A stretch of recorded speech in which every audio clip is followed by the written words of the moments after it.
નમસ્કાર, CB24 news સાથે હું આલોક આપનું સ્વાગત કરું છું.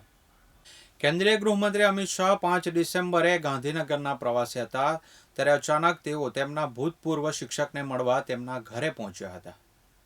અમિત શાહે ગાયત્રીનગર સ્થિત પોતાના પૂર્વ શિક્ષક 89 વર્ષના જીવણભાઈ ડાયાભાઈ પટેલના નિવાસસ્થાને જઈ પગે લાગીને આશીર્વાદ લીધા હતા.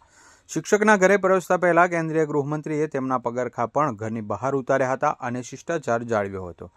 અમિત શાહે જીવણભાઈ સહિતના પરિવાર સાથે અડધો કલાકથી વધુ સમય વિતાવ્યો હતો અને ભૂતકાળના સંસ્મરણો તાજા કર્યા હતા.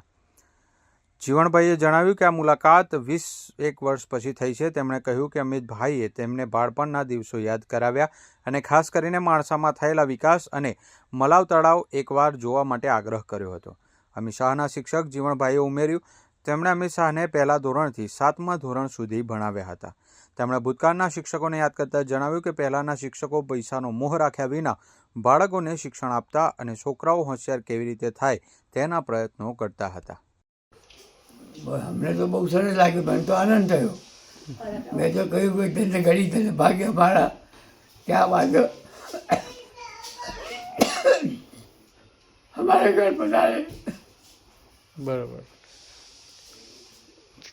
શું વાતચીત થઈ? કાલે તમને મળ્યા, કયા કોઈ યાદગીરી તાજી કરી હોય?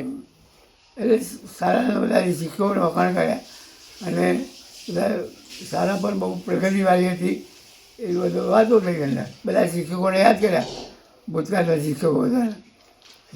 બરાબર. તમને માણસા જવાનું આમંત્રણ આપ્યું, શું કહ્યું અમિતભાઈ માણસા જવા માટે? કે ત્યાં તળાવ છે 3, ચંદ્ર તળાવ, મલાઈ તળાવ અને માલણ તળાવ. એ તળાવમાં પાણી બધે એક જ જગ્યાએથી મળે, બધું પાણી આવે અને તળેમાં અંગારી ભરી જાય તળાવ. એ જાતની વ્યવસ્થા કરી છે અને રોડ ને બધું તમે જોઈ આવો છો એમ કે કેટલો સુધારો થઈ ગયો છે.